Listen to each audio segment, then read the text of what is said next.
अगर इस आंदोलन से ये सीख भी हमने ना ली कि अगर आने वाले टाइम में भी हम बांटे गए और धर्मों में बांटे गए, जातियों में बांटे गए और मतलब मजहबों में बांटे गए, तो मैं ये समझता हूँ कि भाई साहब फिर तो हम फिर निकम्मे ही हैं। और क्या है इससे ज़्यादा और मतलब हम क्या कह सकते हैं। अगर इसके बाद भी हम कहीं हिंदू मुस्लिम में बांटे गए और सिख हिंदू में बांटे गए, हिंदू मुसलमान में बांटे गए या जातियों में बांटे गए, तो भाई साहब इसका मतलब है कि हम फिर जागेंगे ही नहीं।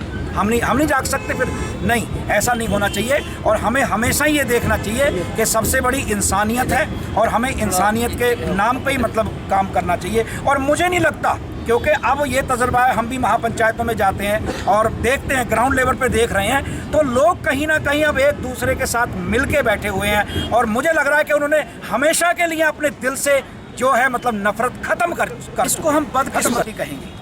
बदकिस्मती कि कहीं ना कहीं हिंदुस्तान की आवाम को पहचानने में गलती हुई है, ठीक है। और उस गलती को देखो, सुबेरे का भूला हुआ शाम को घर आ जाए, उसको भूला हुआ नहीं बोलते, पहली बात। दूसरी बात कि गलती को गलती मानने से इंसानियत जाहिर होती है। मैं गलती भी करूं और गलती मानूं भी ना, तो मैं शैतान हूं, कहीं ना कहीं मैं शैतान हूं। इसलिए कहीं ना कहीं ये बदकिस्मती है और कहीं ना कहीं ऐसी सरकार मतलब के ला के खड़ी कर दी हम ही लोगों ने, किसी और ने नहीं करी।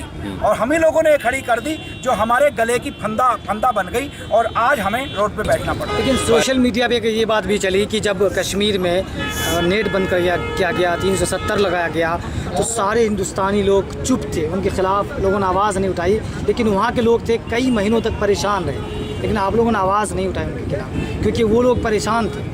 नहीं, देखो, आप सारों को नहीं कह सकते। कहीं ना कहीं जब भी आवाज़ उठी थी, कहीं ना कहीं और कोई भी धरना होता है किसी भी मांग के लिए, तो जो देखो इंसाफ पसंद लोग, आप ये नहीं कह सकते कि इंसाफ पसंद लोग हिंदुस्तान में या भारत में नहीं है। अगर हम ये कह देंगे तो हम सबको एक ही लाइन में खड़ा कर देंगे ना। तो कहीं ना कहीं आवाज़ उस टाइम भी लोगों ने उठाई थी और लोग उठा रहे थे और उठाते रहेंगे। हाँ, ये बात है कि उनकी गिनती कम थी। लेकिन सरदार जी, जिस बेदारी का आप सबूत दे रहे हैं यहाँ पे किसान, शायद ये बेदारी नहीं थी जो अब आई है। बिल्कुल राइट, ये बिल्कुल सही है। मैं ये हमेशा हर चैनल से कह रहा हूँ कि ये बेदारी नहीं थी।